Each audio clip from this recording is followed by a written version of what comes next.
Chrétiens audacieux, un podcast proposé par Portes Ouvertes. Bonjour chers auditeurs, heureux de vous retrouver. Oui, on se retrouve aussi avec plaisir Marc pour ce nouvel épisode de notre podcast, en présence de Laetitia, notre invitée du jour. Bonjour Laetitia. Bonjour. Laetitia, c'est la responsable du ministère Femmes de notre organisation de soutien aux chrétiens persécutés. Elle est avec nous parce qu'au mois de mars, et en particulier le 8 mars, Journée internationale des droits des femmes, nous aimons partager ce que vivent les chrétiennes qui sont persécutées parce qu'elles suivent Jésus. Alors bienvenue Laetitia. Et pour commencer, est-ce que tu peux nous dire pourquoi tu travailles à Portes Ouvertes? Qu'est-ce qui t'anime toi en particulier? Alors moi, j'aime les happy end. J'aime les histoires avec des fins heureuses. Et avec Jésus, même la persécution a une fin heureuse. Alors bien sûr, je le dis avec foi parce que dans bien des cas, cette fin heureuse, elle n'est vraiment pas encore là. Mais Jésus est déjà sorti du tombeau et la nouvelle vie, cette vie éternelle qu'il nous donne, ça commence dès maintenant. Et je suis émerveillée à chaque fois que je vois les prémices de cette nouvelle vie chez les chrétiennes persécutées. C'est vraiment ça qui m'anime profondément. C'est magnifique, parce que je crois qu'il faut cette conviction de fond pour travailler dans la durée auprès des chrétiens persécutés. Et c'est magnifique de le dire de cette manière. Cette vie nouvelle commence aujourd'hui et elle est passionnante. Pourtant, ou pour autant, l'index mondial de persécution 2025 est particulièrement décevant. Encore une fois, on annonce des mauvaises nouvelles. 380 millions de chrétiens fortement persécutés, discriminés en raison de leur foi. Logiquement, Laetitia, la moitié de ces chrétiens sont des femmes. Alors, comment ça se passe pour elles en particulier, être chrétienne dans des pays où on s'oppose à la foi ? C'est vrai qu'on constate que la persécution qui touche les femmes est un peu différente de celle qui touche les hommes, parce que pour elles, en plus de la persécution, viennent se conjuguer toutes sortes de discriminations à cause du fait qu'elles sont des femmes. Dans la majorité des pays de cet index, leur place dans la société est celle de citoyennes de seconde zone. J'ai par exemple rencontré une avocate qui travaille en Afrique du Nord, et elle me rapportait qu'il faut le témoignage de 2 femmes pour contrer celui d'un homme dans un tribunal. Et les violences domestiques, physiques ou psychologiques, ça fait partie du quotidien des femmes, souvent depuis la plus petite enfance. Et presque toutes les femmes que j'ai rencontrées de cette région du monde m'ont dit qu'elles ont été battues par leur mari ou qu'elles ont vu leur mère se faire battre. Et en voyageant récemment dans cette région, j'ai réalisé à quel point cette vision dénigrante de la femme imprègne tous les aspects de la vie au quotidien. Je vous donne 2 exemples qui m'ont marqué. On était en voiture dans une grande ville et notre conductrice s'est fait houspiller et insulter vraiment méchamment plusieurs fois. Et elle nous a expliqué que c'est quelque chose de très fréquent et que le but affiché, c'est simplement de décourager les femmes de conduire. Un autre exemple, c'est peut-être un peu plus anecdotique, mais je trouve que c'est aussi parlant.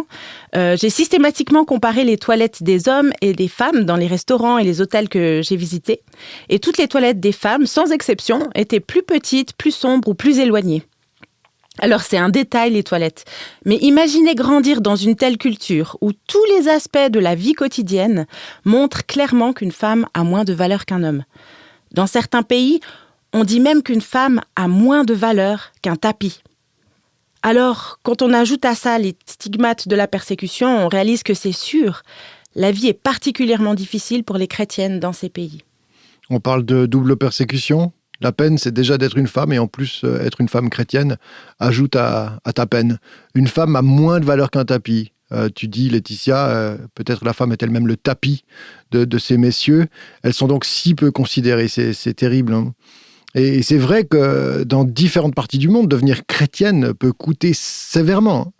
C'est ce qu'a vécu Aïcha, une histoire qui nous est rapportée par Portes Ouvertes et qu'on se permet de redire ici à l'antenne. Aïcha, en Asie centrale, mère de 4 enfants, qui a littéralement dû recommencer sa vie à 0 pour rester fidèle à sa foi en Jésus. Elle vivait dans un contexte où, en tant que femme, elle se sentait invisible, condamnée à une existence sans espoir ni valeur, comme tu nous rapporte ces cas en Afrique du Nord, Laetitia. Et tout a changé le jour où elle a rencontré un couple qui lui a parlé de l'amour de Jésus. Et pour la première fois, elle s'est sentie précieuse, aimée. Elle dit « Je n'aurais jamais cru que Dieu pouvait m'aimer comme une fille ». Et ce chemin vers une vie nouvelle n'a pas été sans sacrifice. Un soir, leur maison a été prise d'assaut par une foule en colère. Aïcha a été forcée de faire un choix public, renier Jésus ou perdre tout ce qu'elle avait. Et tandis que son mari cédait sous la pression, elle a confessé Jésus Seigneur. Et cette confession lui a coûté cher. Elle a été chassée en pleine nuit. Elle et ses 4 enfants, avec seulement les vêtements qu'ils portaient, pas d'affaires, pas de papier d'identité, rien. Elle a tout laissé derrière elle. En arrivant à la capitale, des chrétiens l'ont accueillie, lui ont trouvé un logement, des vêtements. On a même remplacé ses papiers d'identité. Dieu a été fidèle, même quand mon mari ne l'a pas été, confie-t-elle aujourd'hui. Et malgré les pertes, Aïcha voit chaque jour comment Dieu pourvoit à ses besoins. Et avec ses enfants, elle reconstruit une vie, convaincue désormais que Dieu est son Père. Elle ne l'abandonnera jamais.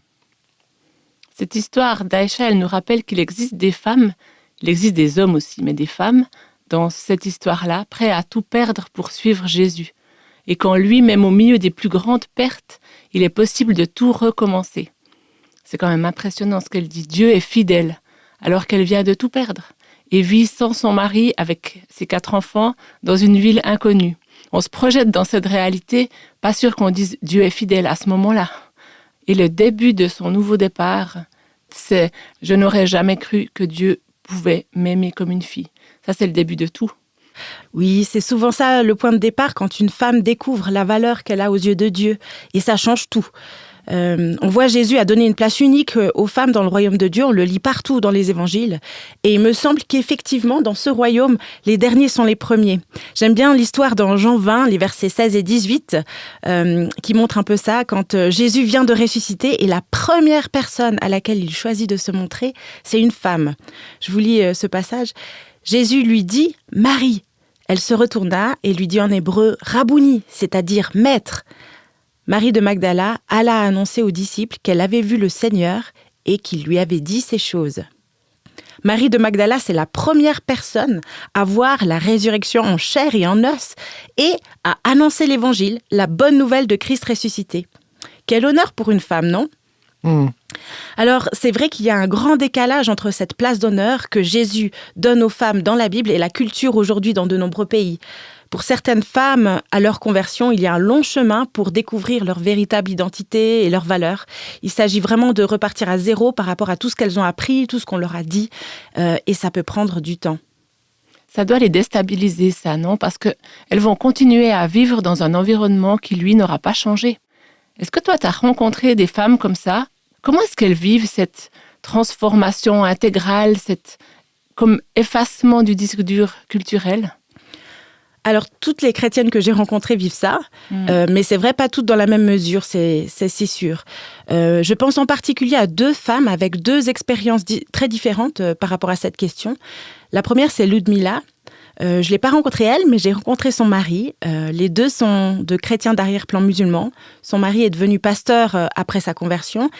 Et lui, en tant que leader d'église, il a suivi un de nos séminaires sur l'identité de la femme dans le cœur de Dieu pour pouvoir ensuite transmettre plus loin ce qu'il avait appris. Et il nous partage ça par rapport à ce cours. Il dit « Pendant ce séminaire, j'ai appris qu'il ne faut pas battre ma femme ». Et il a mis en pratique ça dans son couple et a témoigné que ça a produit un changement radical sur son épouse. Il a dit « Ludmila a été transformée. Avant, elle était timide et effacée, mais depuis que j'ai arrêté de la frapper, elle est devenue resplendissante. » Alors pour nous, c'est vraiment choquant d'imaginer qu'un pasteur ne sache pas qu'il ne faut pas battre sa femme. Mais je crois que c'est oublier le poids de la culture et de l'éducation sur notre vision du monde. C'est oublier cet aveuglement culturel qui nous touche toutes et tous. Et cet homme, il avait sans doute jamais connu ni observé de mari qui se comportait selon des valeurs chrétiennes vis-à-vis de sa femme. Et dès le moment où il a appris sa faute, il a radicalement changé d'attitude. Le deuxième exemple, c'est Amal. Amal, c'est une femme musulmane, en tout cas officiellement. Elle porte le voile, elle s'identifie comme musulmane, ou plutôt son mari est musulman, son père était musulman, ainsi que toute sa famille. Donc elle, logiquement, elle l'est aussi. Mais après l'avoir rencontrée, je me suis posé beaucoup de questions. Amal m'a invitée chez elle, elle avait préparé un succulent repas, elle m'a accueillie à bras ouverts chez elle. Et avant de commencer à manger, elle s'est mise à chanter un petit chant chrétien. Elle m'a confié que quand elle était enfant, elle a fréquenté une école tenue par des sœurs catholiques et c'est là qu'elle a appris ce chant. Et pendant qu'elle chantait, son regard vraiment m'a transpercée. C'était comme si elle essayait de communiquer quelque chose au travers de ce regard. J'ai repensé à ce moment souvent depuis. Cette femme était assez âgée, son mari l'a surveillée de près alors que j'étais chez elle Et j'ai appris qu'il la rabaissait et l'insultait quotidiennement.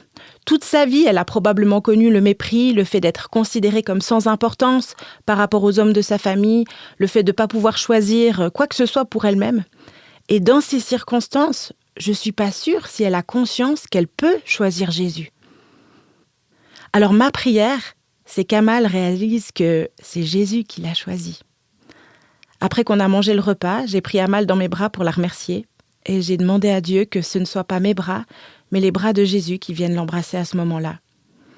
Ça a été un vrai privilège pour moi de rencontrer cette femme.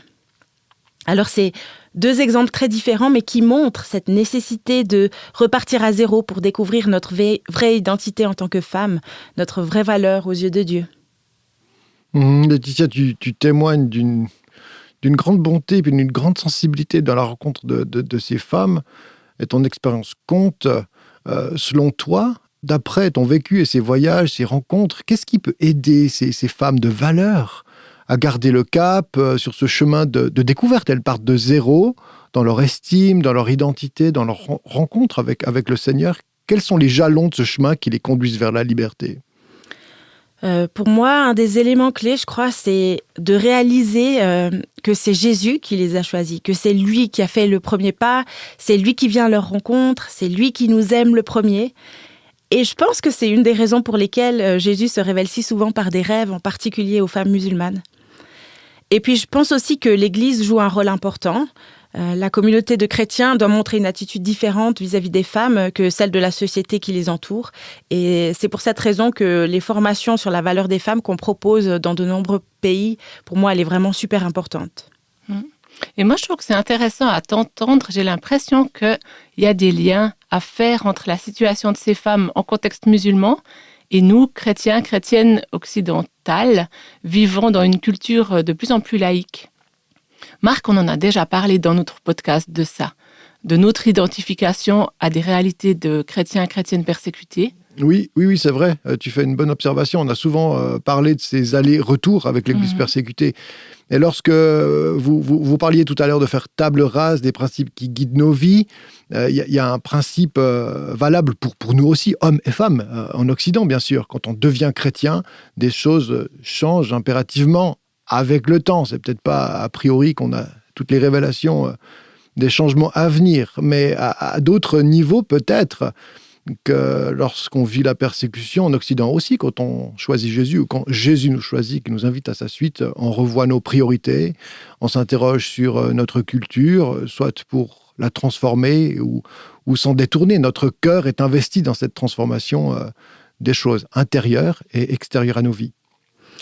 Ouais, c'est peut-être moins flagrant que de quitter la culture musulmane en Afrique du Nord, mais absolument.